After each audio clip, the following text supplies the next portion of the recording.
Hi there, my name is Sphinx and welcome to FHeroes2. Now, this is going to be a topic today that I have been very excited for quite some time, something I have been personally waiting for, and I'm grateful to get the opportunity, potentially, if you're clicking on this video, maybe you're interested too, in showing you the new map editor. Now, do you notice first and foremost anything new about this page for the landing page for Heroes of Might and Magic 2? Huh? Anything new at all? I'll give you a hint. Ta-da! Here in the bottom right corner, we've got this new little world map with an easel, and that's going to be the new way in this new version of Heroes of Might and Magic 2 that you can access the FHeroes2 map editor. Here, as you can click on the credits you see at the very top here, FHeroes2 engine 1.1.0. That is the most recent engine that we have available to us. And then just like you can click on and highlight any of these other aspects of the game, we can just left click here and it will take us to a page much similar and much more reminiscent.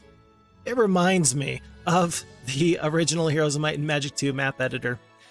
Now, why a brand new map editor? Why couldn't you just use the old one? It's my understanding that all maps that are created through this expansion editor, this FHeroes2 editor, are going to, number one, have a different format, because distributing FHeroes2 has a lot of strict rules associated with its public license use.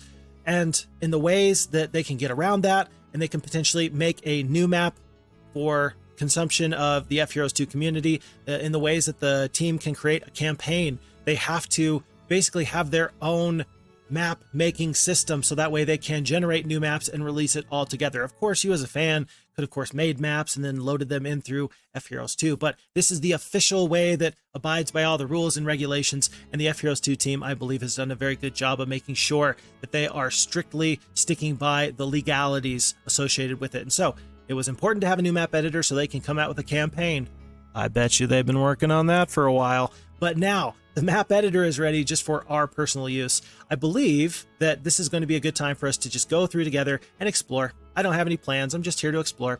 And first thing I'm going to do is explore this and try and click on this button that says load map. As you can see, it says warning, no maps available. I think that that's because you can't update maps that were in the original base files for, in my case, Heroes of Might and Magic 2 Gold. Again, something with the licensing, I do believe. But if we click on new map, we instantly have this opportunity to see the map size, of course, small, medium, large, extra large. Let's just click on 36 by 36. Now this page should be pretty reminiscent of, again, any of the original map makers for Heroes of Might and Magic 2.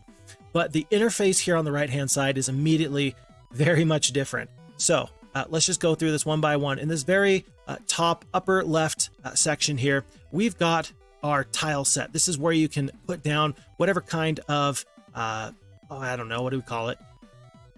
Tile set type you want here. This is going to include everything from your water to your grass to your snow,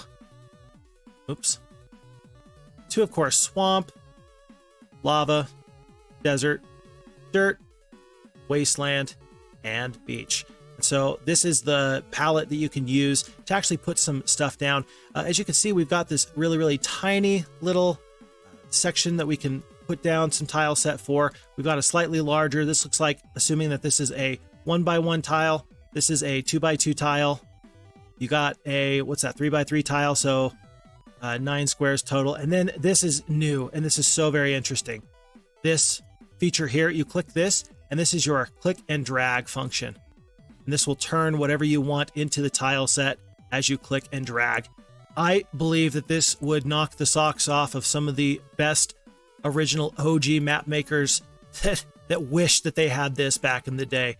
This is huge functionality. This is immediately a massive upgrade, and this feels so smooth, I can tell you. The only thing that I think I wish was a little bit different is I'm having a little bit of trouble kind of navigating. I either have to scroll down or to the right. I can't really click and hold to move my map size. I can always click up here on the upper right onto the little mini map window to get around as well. But otherwise, it looks like there's a lot of good functionality there, and there's a lot we can do. So that's this upper left box. Moving on to the next box over here, This looks to be more of, I don't really know what this is. It looks like a bush. When we click on it, it's going to take us to a couple of different options. And this actually, I seem to remember being much nicer than the original. And that is that it looks like you can click on actual preset sections. It's sectioned off. It's sorted already for you. And then this interface is tremendous. You've actually got the ability here to see what you're going to be putting down. You can see what you are going to be picking. And it looks like these are all just listed as, for, in this case, mountains, mountains, mountains. I think that might cause some problems in the future as far as potentially having like a search bar function kind of a deal. From this, we can see this is all mountainous type ranges for the different tile sets that you might find. But then we also have things like mound. We have big mound, small mound, and then like little volcanoes, some doodads like that. Dunes, mounds here, pretty nifty. Let me just click on this. It looks like I can double click, and I gotta tell you, I hope that this looks smooth to you, because this feels pretty smooth to me. There's the actual box that little section, that's where the doodad is going to encompass. That's the impassable terrain that's now set there, I suppose. But then also, just as I'm going from section to section, the scaling as I'm dragging and clicking, that's pretty darn smooth. That feels nice. So we've got mountains, we've got rocks. This is just some more generic, map flavor. I do believe that these are impassable terrains. All of these that we're clicking on here in this section here, right click, it says landscape objects mode, used to place landscape objects, mountains, rocks, trees, etc. on the map. And so these rocks, used to place rocks, mountains. This one here is just for trees, used to place trees, water objects, miscellaneous. As far as the trees go, these trees actually look really nice. And again, being able to just see what's available is nice at a glance. I seem to remember that this was, in the past, a gigantic kind of picture screen with really itty-bitty tiny icons that were a pain to find what you were looking for. This just feels a lot more intuitive, a lot nicer to play with. If I'm just clicking on these trees, again, you see it'll, I can even overlap, it looks like, because it's trees that are trees and they're like trees. It looks like I can click on trees and have a little bit of overlap. I don't have to do like one square here and then one square here and then one square here. I can go in between and it'll kind of fill that in a little bit. So that's really nice as well. Going on to the water objects, let me just throw down some water real quick so I can take a look at that. Something like that. Back here to the water objects. So like a rock, I can throw that with a seagull down. Some other rocks, terrain. Ooh, reefs. I can actually do the reefs. These are the impassable areas in the water. Yeah, so no ship is getting from here to here. You got to land and go around. But really, really beautiful. Really, really pretty. And I think that this will do a lot of good for someone who's trying to quickly put a map together. I can't imagine how much some of these maps that have been made by other people in the past, how long those took. Now, this is one question I have. This rock here, for example, can I place this on water? No, water objects must be placed on water. I've seen in some old maps that some of the adventure map doodads, they kind of broke it. For example, you would see like a pyramid in the middle of the water on some maps. I don't think you can do that here. I'm guessing that the FHeroes2 team fixed that per my conversations with Zents and a couple of the other team members just through comments and things like that. So we have some water obstacles, and then, oh my gosh, look how big this bar is, by the way. Oh goodness, that is a huge bar just for miscellaneous. So again, mountains, rocks, trees, water objects, and then miscellaneous. This section is huge. But water lake, for example, yeah, I can place this. It's just I'm just double clicking 1, 2. I can place it. Very nice. Shrubs, flowers. I want to see somebody make just a beautiful map. Very beautiful map. Just going to throw down some more flowers just all over the place. And one thing that I would like to know, just for ease for myself, is to figure out which one of these, if any, of these objects are impassable terrain or not. That would probably make things a little bit easier for a novice map maker like myself. But a lot of ability here just to make this beautiful. And I think that a beautiful map is actually one of those things that you don't really think about generally. You don't say to yourself, I'm going to set out to make a beautiful map. You usually say, I'm going to make a really great, engaging story or a competitive map. But the beautiful maps are the ones that you don't even realize that you're playing a beautiful map. It just fits the ambiance so very well. Huh, nothing special. These cute little doodads. Just looking like weeds or something there. Very nice. Very nice. Okay. So that's going to pretty much cover, I think, the landscape objects mode here. And one nifty thing that I do know is we've got this eraser function here in the bottom left. That's this thing right there. And so I think that I can just click. And then once again, I've got this drag all function. I can click what I do or don't want to erase. Right now, I've got everything from this landscape objects mode. I've only got terrain and landscape objects. So I can click this off, and then as I try and erase and just click and drag, it won't erase any of this, but I can click on it again, and then it will. It will. I don't know how exactly you're going to erase terrain like this. I guess you just have to use water to fill it in, or you have to use grass and fill it in or something like that.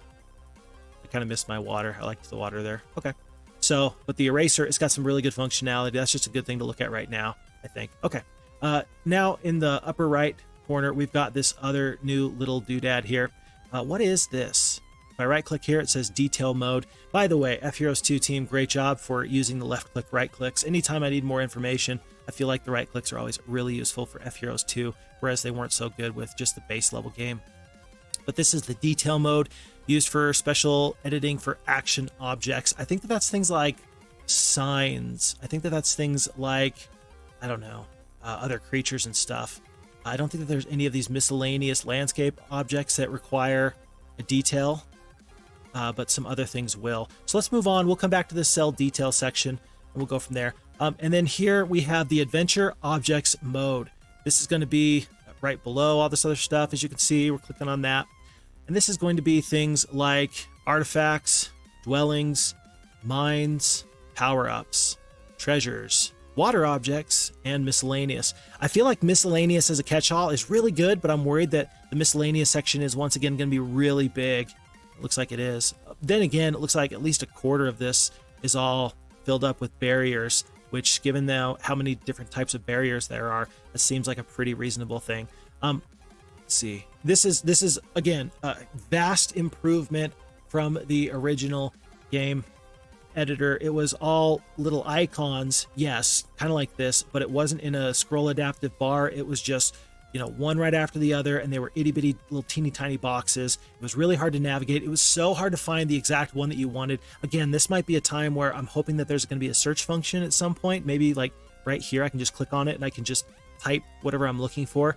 That would be amazing to kind of help sort. I guess the only problem there is that then, you know, you'd have to know what the name of the artifact you're looking for is. As it is, though, I mean, this is pretty nice. Oh my gosh, and look, I can right click to figure out what the spell even does, just in case you think you know what it is, but you're not sure. Like, what the heck is the Fizbin of Misfortune? It greatly decreases the morale of the enemy hero or the hero by 2. That's tremendous. Lucky Rabbit's Foot. What else we got?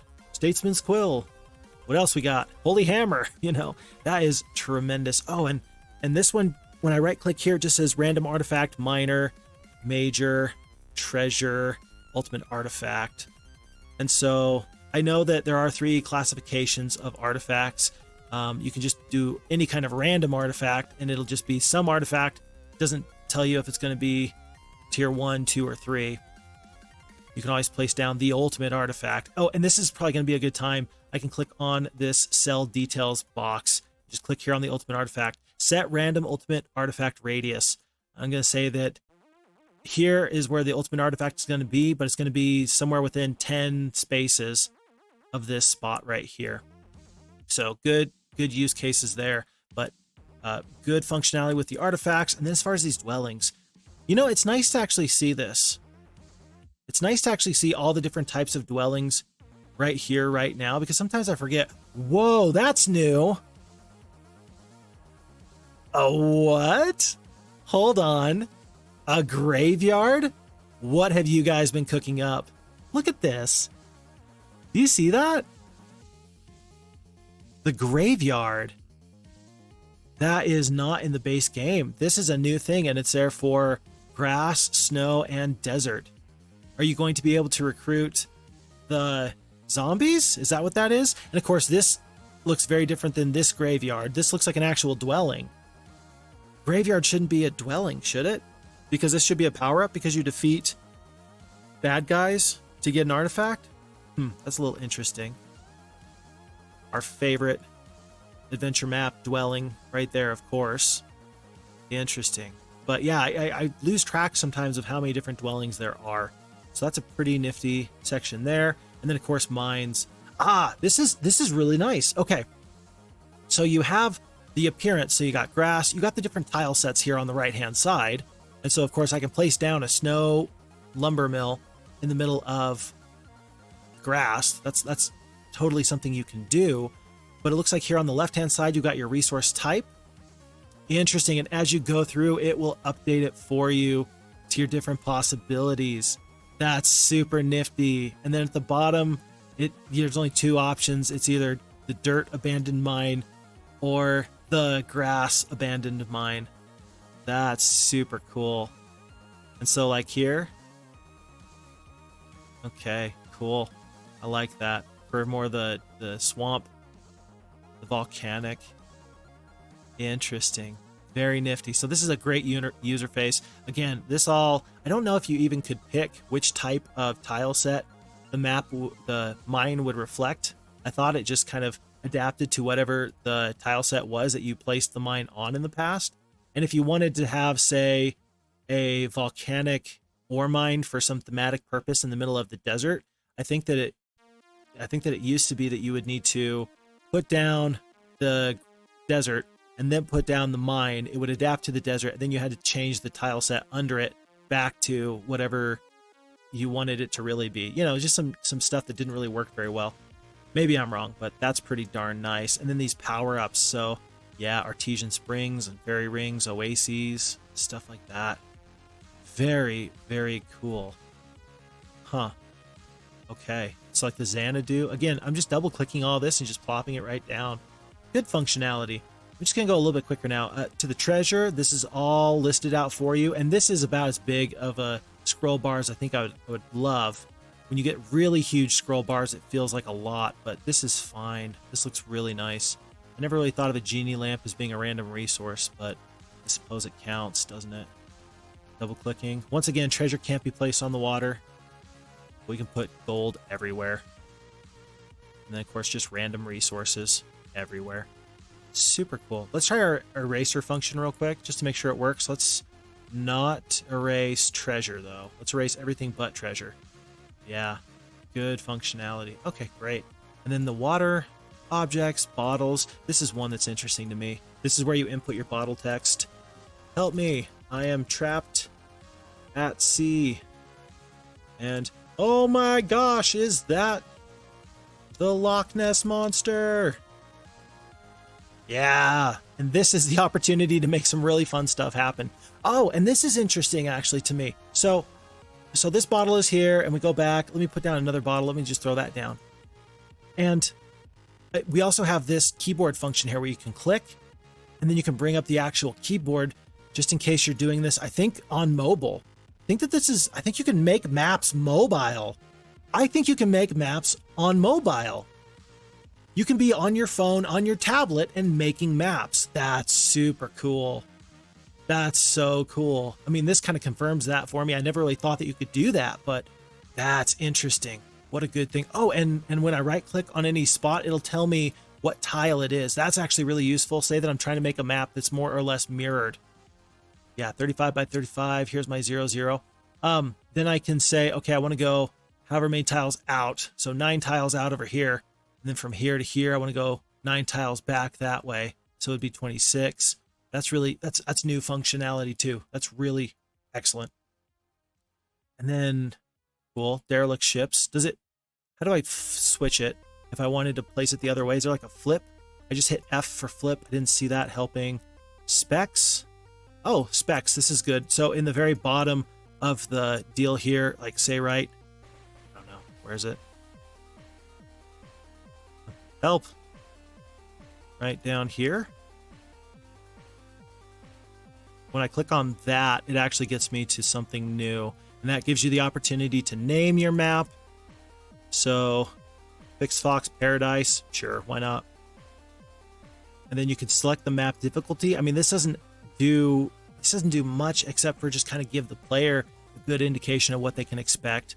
Click to set the map difficulty. More difficult maps might include more or stronger enemies, fewer resources, other special conditions, making things tougher for the player. Yeah, so this is kind of subjective here, but then you can also put in your map description. Very neat. And I just hit specs again up there at the bottom. As far as undo, I can hit undo.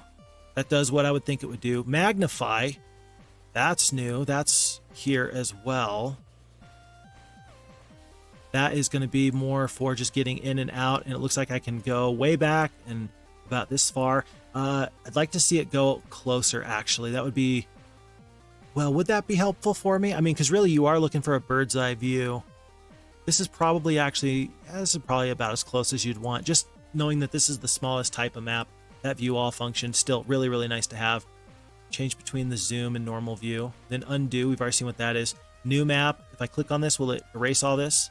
No, it'll give you the opportunity, yes or no. Do you want to save changes? I'm just going to say, do I want to create a new map? No, I'm just going to save this on here. And as far as this goes, in the bottom right here, this is my system options. View the editor system options, which let you customize the editor. Wow, that's some good functionality too, right there in the bottom. Okay, so if I click on that, we've got languages, we've got graphic settings. I don't know how much this would, oh, if you want to do this in different resolution, I always do 1280, 720 when I'm actually playing, but if I wanted to do, I don't know, something massive, I guess I could. Sure, why not? And that actually could be incredibly useful for map makers. You can switch all the way out, and if you're trying to get, again, that bird's eye view, but you still want to edit stuff and still place stuff down, buddy, you can do that. That is super neat. Oh, the only problem is this, is that now I'm going to struggle to get back to that section because I made it too big. How do I get back? Oh no, Control Z? I can't do Control Z. Okay, I had to go back to like a windowed mode. And then back. Let me just change this back to something I'm more comfortable with. But again, nice to know that you have the functionality to do that. Super cool. Okay. And then system info. I don't really need my frames per second. Wow, I'm getting so many frames per second. Terrific. Okay, cool. And then what about this? So audio, change the audio settings of the game. I don't know why you'd want to do that in the map editor, but nice, I've got that at least. Hotkeys, that's always interesting. These look like the traditional hotkeys for actual FHeroes2 while you're in game. I wonder if there's any of these that are specific for or specific to the map editor. It might be for the next patch where they change this, that the hotkeys for the map editor are maybe hotkeys that are specific for the map editor. Maybe you can eventually get to the point where you do a Control Z instead of hitting the undo button. That'd be kind of nifty. This is cool. So you can toggle the animation on and off. So for example, the bottle is moving right now. And if I want to turn that off, then the bottle is stationary. Maybe that'll save frames per second. Maybe that matters. Maybe as a map maker, you don't want to see the water kind of shimmering there. I can see that being useful. And then passability. Well, I don't know what this does, except I think that what this is indicating to me is where I can go and where I can't go. Look at this. Okay, so if I'm a hero, right? I've got to, I've got this line of my artifacts, right? The only way I can go through here is if I go through here. Otherwise, I got to pick up one of these to get to this from this side to this side. I think that's what these boxes are indicating, is that, nope, that space has been taken by something. Does that mean that this space is taken? No, it looks like I can put something right there, but I can't put something right there. Action objects must be placed on clear tiles. So red is not clear. So like here on this mine, looks like all the mines, for example, they kind of have this L Tetris shape. I can't put it there, but I can put it there. Interesting. Not here, not here, not here, but right here? Yeah, but right here. Huh. So there's three colors. There's red, yellow, and green. Maybe yellow is passable.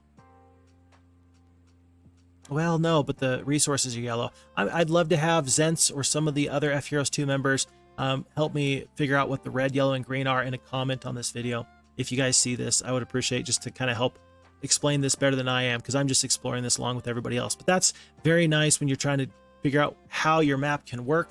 Like I know sometimes I might do something where I've got a gigantic ocean here, and then I want to do like a little spit of land, and I want to have, say, like some trees in one half, and I want to have maybe some mines like up against these trees kind of thematically.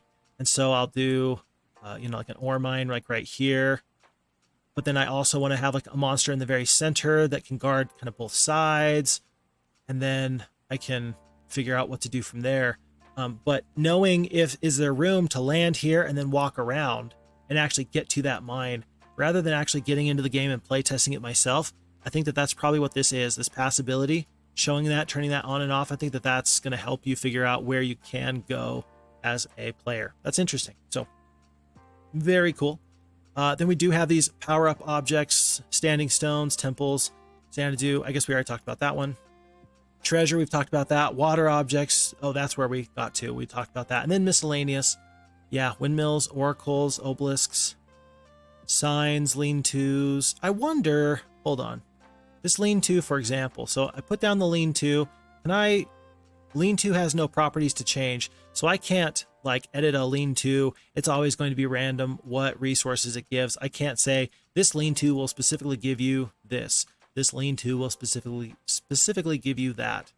That's pretty interesting. Like, it's coded in the game. It already works the way it is. You don't want to adjust it. How about the pyramids, though? Can I put down a pyramid and then... Nope, pyramid has no properties to change. That's always going to be random. So I can't designate that this pyramid will give you dimension door. Ah, but the Sphinx, guaranteed you can adjust the Sphinx. Yeah, ooh, nifty. Tremendous. Oh, this is such a beautiful interface, by the way. This is very nice. You put down the riddle on the left, you put the answer on the right, and then you can put actually multiple answers. So, for example, if the answer is like a lean-to, you know, I can put lean-to as an acceptable answer. I can put lean-to as an acceptable answer.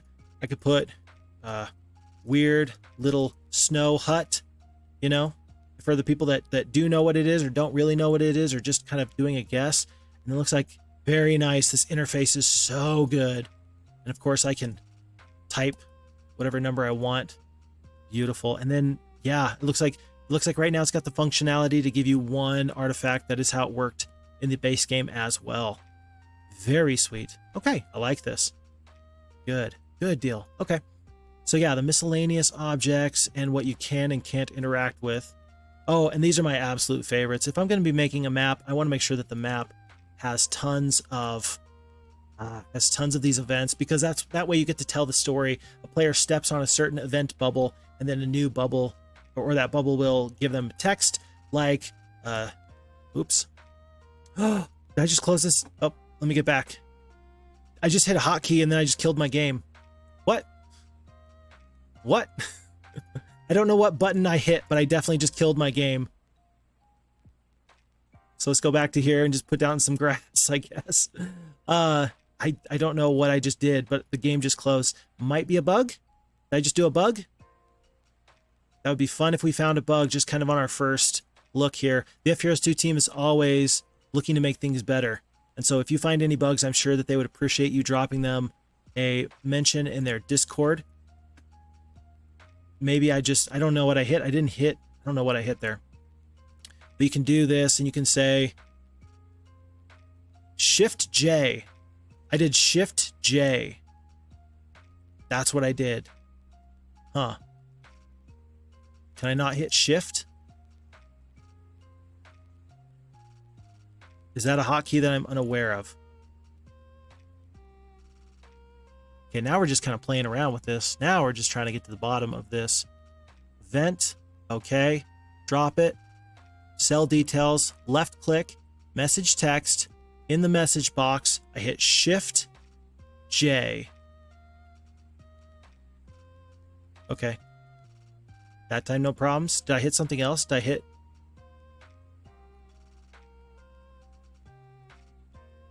Nope. Okay. Yeah, I don't know what I did, but it happened twice, but that's kind of what I did. Yeah, I did it again. Shift J. I don't know why that's doing that, but that might be a bug. So, a little bit interesting there. Wasn't looking for bugs, but I think we might have found one. I don't know what else I'm possibly hitting. Okay. Interesting. Okay. But the event boxes are really one of the things I appreciate and love the most. So that way you can add a whole ton of flavor to your game. One more time. Shift J.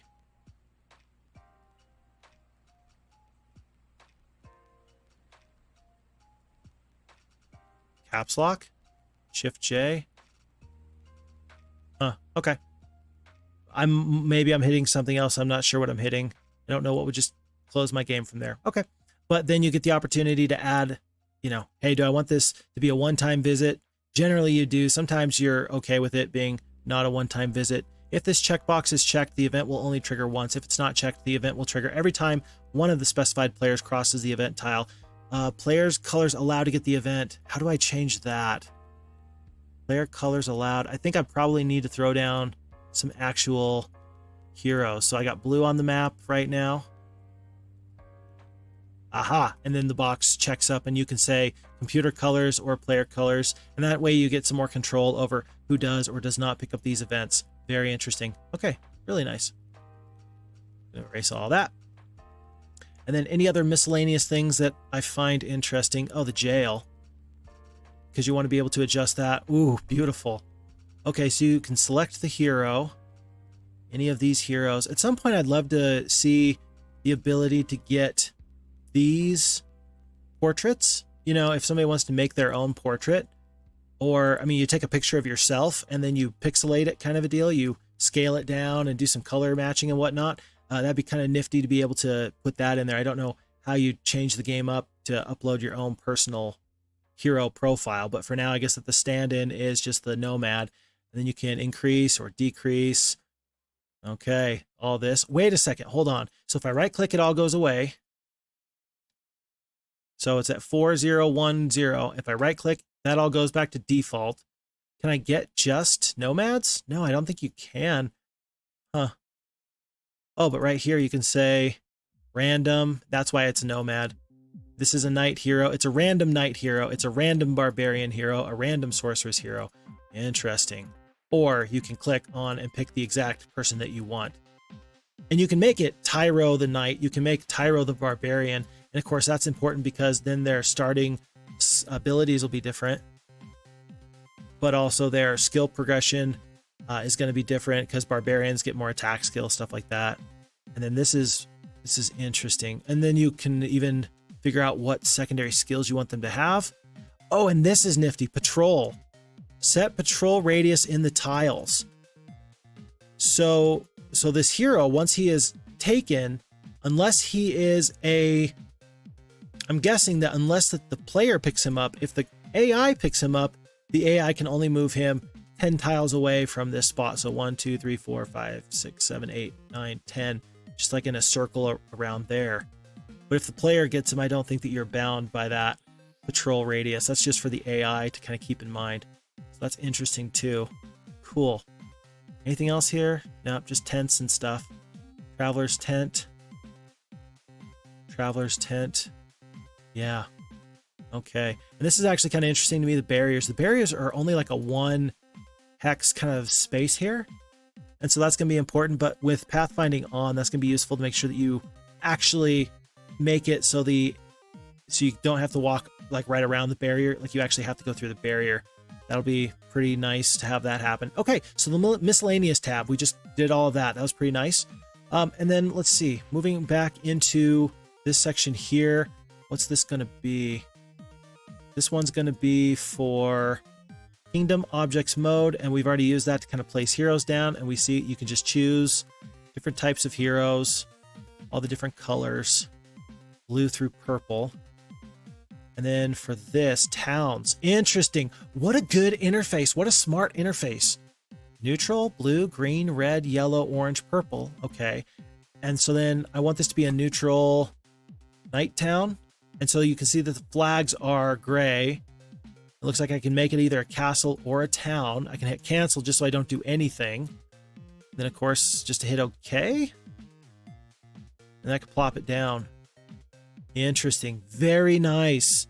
Very nice. Like a purple necro castle. Very nice. Okay, I like that a lot. That's a good looking interface there.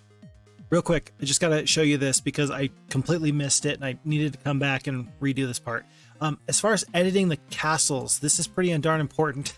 When I hit my Cell Details button and I go to the actual castle or town, I can click right here and it will indicate to me treehouse, yes or no, cottage, yes or no, upgraded or not. Oh my goodness, that's so good. So produces elves, requires treehouse. You don't actually, I think, have to have the prereqs to get stuff in here, because you can have default, and that's what this is. So it's all grayed out, and that's default on or off. Otherwise, you can manually put whatever you want in, and that's sometimes where people would get some weird looking stuff. Like you could have just a rainbow, but no castle, and then like the pixels would be weird. And that's one of the things that the FHeroes2 team has actually fixed, is that you can put some of these standalone type of looking sprites and dwellings and buildings, and they'll still work and they'll look pretty darn good. This is nice. Mage Guild levels all the way up to 5. Yeah, you definitely want to find one of these on the map. So very, very cool. And I had to make sure that we got that in there. Oh, and then lastly, it looks like Castle Army. Now you could put all that in there. I guess that this is interesting. Can I say that I want to have ghosts? You pick however many troops you want. Can I copy and paste? Right click is going to reset that. And so if I want to get multiple units, I'm going to have to click again and again, and that's fine. That's pretty reasonable. And I can exit, and then when I come back, it'll all be the same as it was. And then as far as like getting a hero in there, can I put a hero in there? So this is a green castle. I better get a green hero, like a green wizard hero. Can I put them in the castle? No. Action objects must be placed on clear tiles. I can put them right outside, and then I can potentially click on the enemy hero and do a patrol where they can only move 1 radius or 2 radius, and that should be enough to get them into the castle. But then again, it could mean that they try and escape. I'm not sure. But I did miss that functionality here. Okay, back to what you were doing. So towns and heroes are all in their own section there. I think that's a good kind of split. And then this section is one that I'm kind of looking forward to, monsters here.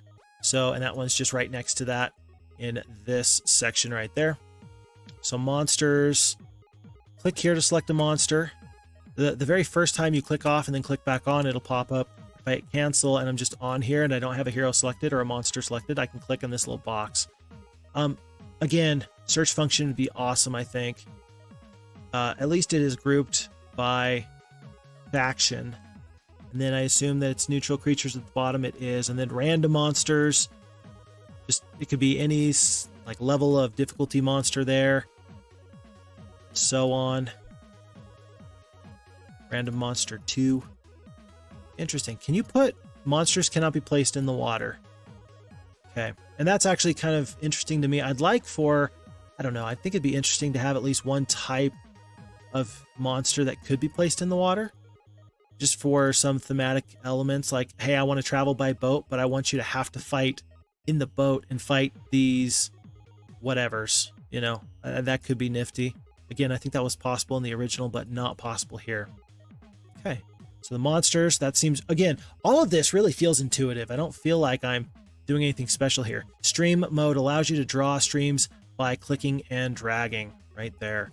So for this, it looks like it's as simple as, well, and this is interesting. So I'm clicking, and then when I try and drag, then the mouse, like the whole screen moves. Looks like I have to click one by one. But as I do so, the river will run through it, and it looks like it has to be, it can't be diagonal. Diagonal doesn't work. You have to have the stream go in sections like this. They have to be north or south or east and west. And if you can't go in some of these little terrain sections here. That's interesting. I made like a little tributary. Interesting. Interesting. Okay. Looks like the logic makes a lot of sense here. But the only thing I can't do is I can't click and drag. Like I can't just drag a stream here. I have to click manually. That's fine. Doesn't seem like a problem to me. I like that it has its own kind of mode there. And then roads. The road section being right next to that over here. That seems pretty... Once again, you have to click. You can't simply click and drag on the road. You actually have to take it. think you can you go under monsters? It looks like it's smart enough to know, hey, I do want you to go under monsters. No, I can't click on a monster tab to have a road go through it. I have to maybe throw down the roads first, or let's see, like remove. Interesting. As I remove the monsters, the road logic changes. Interesting. Okay, so that might give some hiccups to people. That looks like a visual kind of error, a visual glitch to me right there. Just in that section where the road's like kind of half of a road. It's a little weird. And then I see that as I did this made this natural like little T junction. It had already started doing that, even though I didn't really say, hey, you buddy, do that. What if I go like this? Interesting. And then once I click there to make that T junction, it'll come back. But if I erase it one more time, it makes this weird little diagonal. Maybe it's trying to do a Y split. Huh. Wait, I just did a diagonal. It does do a diagonal. Okay, there we go. So the streams don't do a diagonal, but the roads do. Interesting. Okay, and that's very important actually, because I think you would want a different logic for roads as opposed to streams there, because you're going to want to move in a full, basically, I don't want to say 360 degree, direction set. It's not really 360. It's more like, here and here and here and here. Well, you know what I'm saying. But okay, interesting. Then, of course, we've been using this eraser function like we've already been talking up to this point. Is there anything that's missing? Is this it? Is this it? I think that this is everything.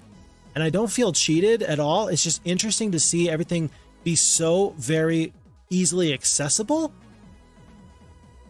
because the old editor was not very accessible, and it was hard to find things, and it felt overwhelming. And I'm sure that if you spent a lot of time with the editor that you could find what you were looking for, but otherwise it more or less was a pain to deal with. This feels like, wow, that's it.